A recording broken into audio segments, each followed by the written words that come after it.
Hai guys, assalamualaikum. Terima kasih udah mampir di channel aku. Dan terima kasih juga buat kalian yang udah bantu support channel aku. Kabar gembira untuk kalian semua karena KKN akan tayang setiap hari Senin, Kamis, dan juga Sabtu. Semoga bisa menemani waktu senggang kalian ya guys ya. Oke, di malam hari ini aku akan menceritakan sebuah kisah yang datang dari Eko dari Jakarta. Halo Eko. Jadi Eko ini mainnya jauh guys, bisa-bisanya dia sampai ke Kalimantan coba. Oke, nggak usah berlama-lama dan nggak usah banyak batu decot. Kita langsung aja ke ceritanya. Cekidot. Jadi kejadian ini terjadi pada tahun 2005 lalu saat Eko dan kedua temannya ini yang bernama Slamet dan Ali pergi ke sebuah hutan di Kalimantan. FYI, mereka ini memang suka banget hal-hal yang berbau mistis. Bahkan si Slamet gemar mengoleksi benda pusaka dan juga gemar belajar ilmu hitam guys. Karena memang ayahnya Slamet ini dukun katanya. Dan kalau Eko ini anaknya tuh penakut tapi dia sompral gitu guys. Sedangkan si Ali sendiri ini adalah anak yang sangat pendiam. Diam-diam cepir. Sorry Ali. Singkat cerita, Slamet ini datang ke rumah Ali dan juga Eko mengajak pergi ke Kalimantan. Eko yang mendengar ajakan Slamet ini auto nanya dong, mau ke gunung atau ke pantai nih kita gitu. Slamet jawab, kita ke hutan aja yuk gitu. Nah, Ali yang mendengar itu sontak kaget, ih gila lu ya, itu mah tempat angker pele gitu kan. Dengan pedenya Slamet bilang, udah tenang aja, jam terbang gue tuh udah kayak nggak terhitung lah, jadi nggak mungkin kita tersesat gitu kata Slamet. Sebenarnya ini tuh bukan kali pertama buat mereka pergi ke tempat angker dan memang Slamet ini selalu bisa menghandle masalah-masalah yang ada di tempat itu. Ya udah, Eko dan Ali pun setuju untuk pergi ke hutan yang dituju Slamet. Lanjutlah mereka menyiapkan perlengkapan yang akan dibawa besok guys. Nah, singkat cerita lagi, akhirnya mereka ini tiba di depan hutan yang akan mereka datangi. Hari itu udah mulai gelap guys. Pas di perjalanan di hutan, si Eko ini berhenti dan bilang kalau perasaan dia tuh udah mulai nggak enak. Nah, Eko itu menyarankan untuk berhenti sampai matahari terbit karena emang udah rada malam sih ya. Jadi kalau untuk jalan di hutan mungkin menurut Eko tuh udah rawan banget gitu. Mendengar itu tuh Slamet dan Ali ini malah tawa. Udah ayo lanjut aja, nanti keburu malam, pasti Slamet. Nah, akhirnya mereka melanjutkan perjalanan. Gak ada yang aneh sih selama di perjalanan. Pas sampai lokasi, mereka langsung bergegas mendirikan tenda dan masak untuk makan malam karena mereka udah capek banget dan juga lapar banget ya kan. Nah, akhirnya setelah selesai makan, lanjutlah mereka beristirahat. Nah, pas jam menunjukkan pukul 12 malam, si Eko ini mendengar suara berisik dari luar tenda. Dan bahkan tenda yang mereka tempati ini sempat bergoyang, seperti ada yang menggoyangkan gitu. Nah, Eko kan langsung bangun dong. Wah, ada apa nih? Kata Eko kan. Eko pun ngecek nih keluar dan betapa terkejutnya Eko melihat keadaan di luar tenda. Kalian tahu apa yang dilihat Eko? Yang di luar rame banget, udah kayak pasar. Eko itu auto bangunin lah kedua teman-temannya ini, si Slamet dan Ali.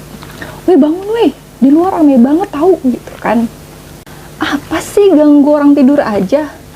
Weh, kita udah di Jakarta nih, bukannya kita di hutan ya? Kata si Eko. Ya emang kita di hutan kali, kata si Ali nih. Slamet yang mengerti maksud Eko ini langsung bangun dan berbisik. Coba deh lu lihat orang-orang di luar sana, manusia apa bukan? Kata si Slamet. Eko yang mendengar itu langsung memastikan apa yang dilihat di luar. Dan ternyata memang benar. Yang dilihat Eko di luar itu ternyata bukan manusia, melainkan apa ya namanya, makhluk orang bunian, apa sih namanya tuh. Nah, itu mereka tuh tidak memiliki garis hidung dan alis yang menyatu. Alis gue nggak menyatu kan guys. Lalu si Selamat ini nyeletuk. Itu udah biasa di sini. Mereka itu disebut kaum bunian. Udah ayo tuh lanjut. Udah ayo lanjut tidur lagi. Pas Selamat nih.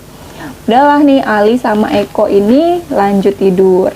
Nah, hari pun mulai pagi guys. Pemandangan di hutan itu kalau pagi atau siang tuh bagus banget. Beda cerita kalau malam ya. Nah, pas pagi kan si Selamat ini bangunin teman-temannya nih. Weh bangun weh, kalau nggak gue tinggal lu ya, gitu. Akhirnya si Eko dan si Ali nih bangun. Suwe lu ya, gara-gara lu gue kurang tidur Ege, kata si Eko nih. Karena emang dari semalam tuh si Eko nih rada-rada kesel gitu sama si Selamat kan. Nah, setelah itu si Selamat ini nanya, lu tahu nggak kenapa tenda kita digoyang-goyangin? Si Eko nanya, emang kenapa? Gitu. Mereka itu nyari ini, kata Selamat sambil mengeluarkan 2 keris dan batu akik. Selamat ini emang selalu bawa benda aneh gitu kalau ke tempat-tempat seram dan tempat-tempat baru. Makanya dia itu selama jalan-jalan ke tempat-tempat mistis, dia selalu aman guys. Ya gitu, karena dia selalu bawa bekal katanya. Nah, singkat cerita, mereka siap beres-beres dan melanjutkan perjalanan karena memang hutan yang mereka datangi ini sangat luas. Nah, pas di perjalanan Eko ini melihat ada seorang perempuan cantik yang sedang berada di sebuah gubuk tua. Nah, dia bilang nih ke Selamat, Mat, berhenti deh, itu ada cewek cakep gitu kan. Gue ke situ, gue mau melepas perjaka gue, anjir si Eko nafsu banget ya. Dijitak lah kepala si Eko nih sama Selamat. Setan masih aja lu mau pepet gitu, kata si Selamat. Ih, masa sih di setan? Tanya si Eko. Lu mau bukti? Yaudah kita samperin, kata si Selamatnya nih. Oke, kalau dia cantik dan cewek tulen, gue duluan ya, kata si Eko nih. OTW lah mereka ke gubuk yang ditunjuk si Eko nih. Udah sampai nih. Udah sampai sini aja, kata si Selamat. Jangan deket-deket, taruh pingsan, kata si Selamat. Sini mata lu, katanya Selamat. Selamat kan juga bisa untuk membuka mata batin ya. Ya gitu-gitulah. Sambil diusapnya nih mata si Eko nih. Terus dia bilang, nah sekarang lihat dah gitu. Nah pas si Eko lihat tuh cewek berubah jadi menyeramkan guys.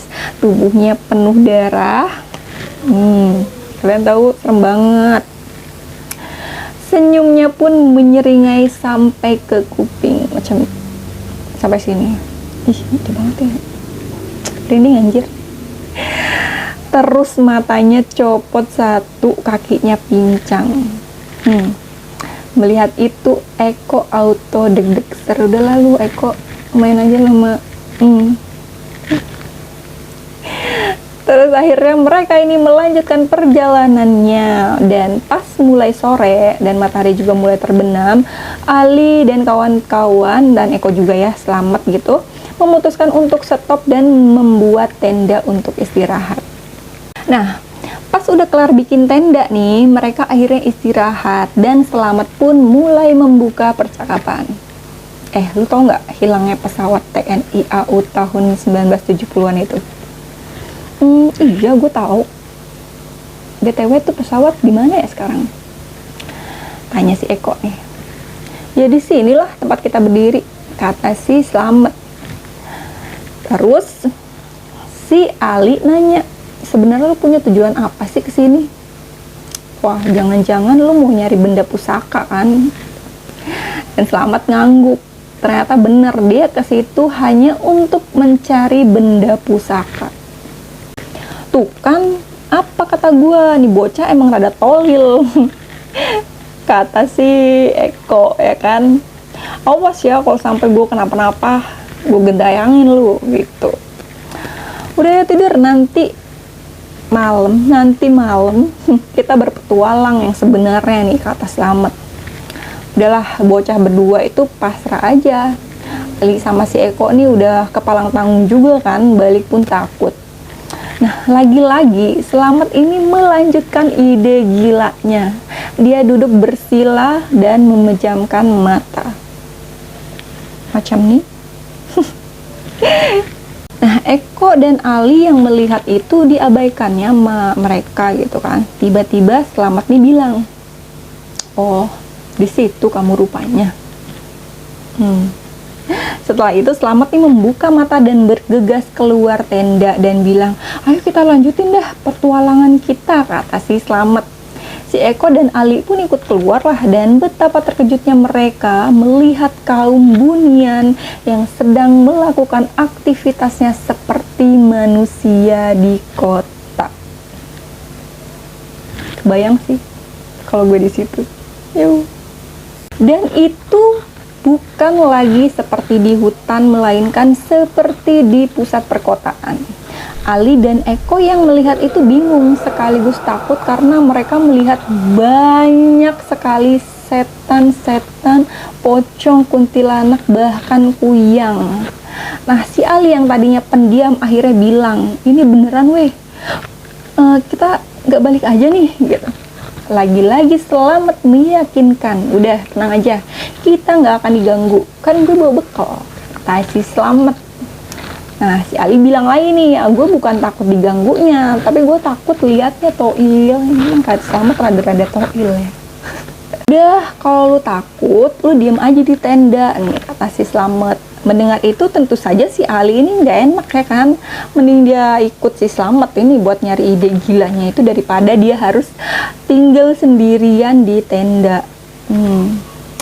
Oke, kalau gitu kita lanjut langsung aja deh ke Istana Negara, kata si Selamat.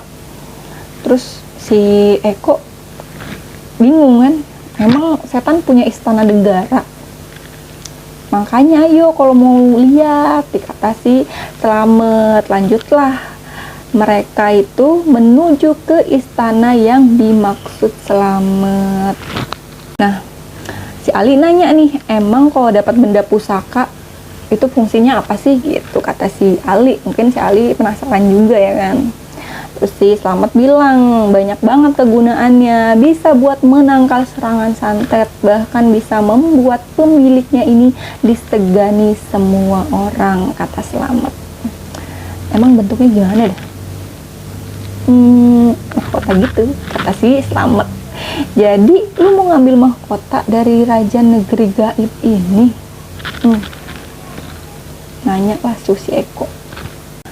"Benar sekali kawan," ujar si Selamat.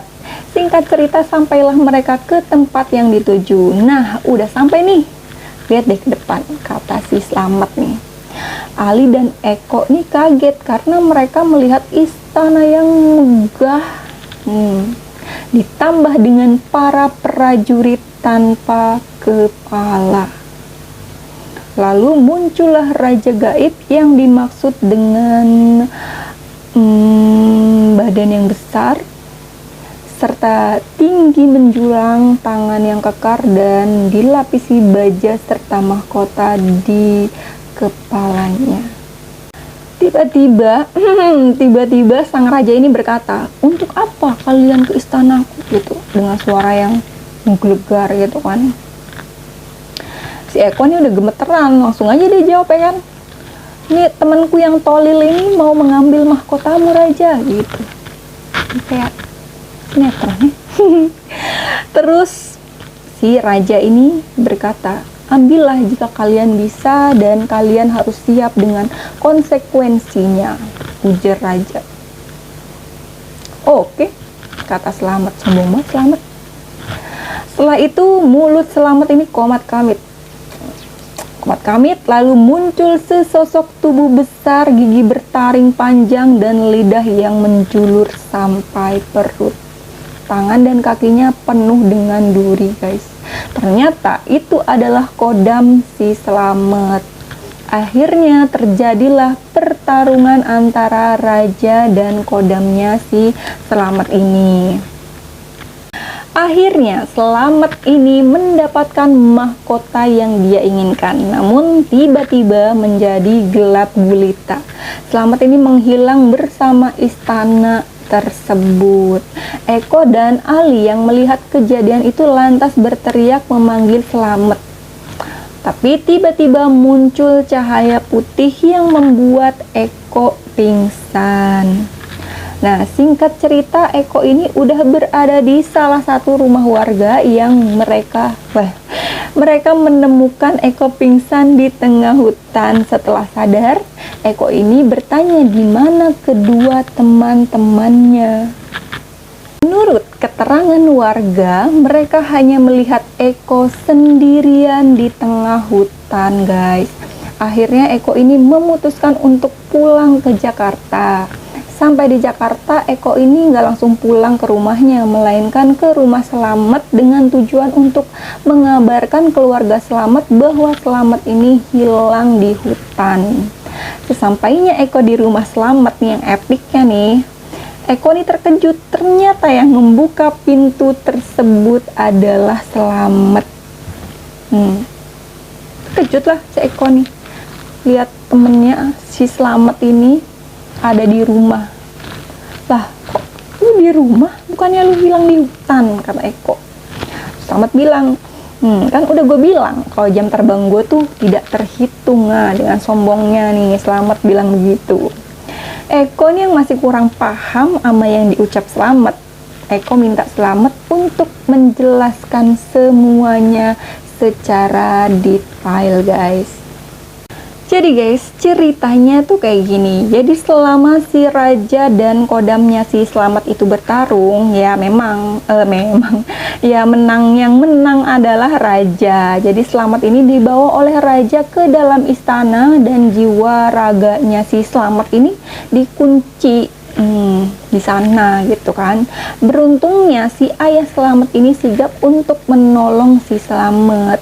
Ayah Slamet ini sebut aja namanya Pak Jiwo ya. Nah, Pak Jiwo ini membuat kesepakatan menukar kodam dengan jiwa raganya si Slamet.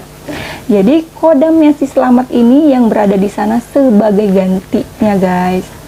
Nah, mendengar penjelasan Slamet ini, Eko ini rada kesel juga ya.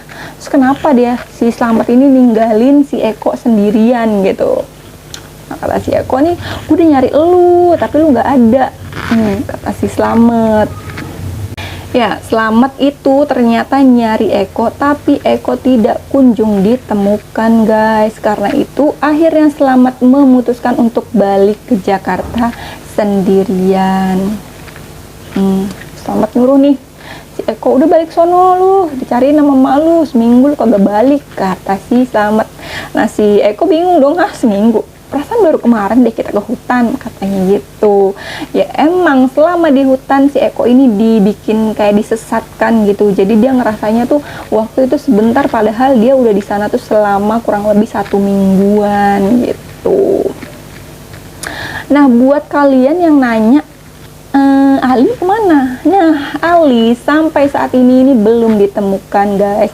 Kita doakan semoga Ali baik-baik saja, dan juga kalau memang Ali ini meninggal, semoga Ali mendapatkan tempat yang terbaik. Amin, amin ya rabbal alamin.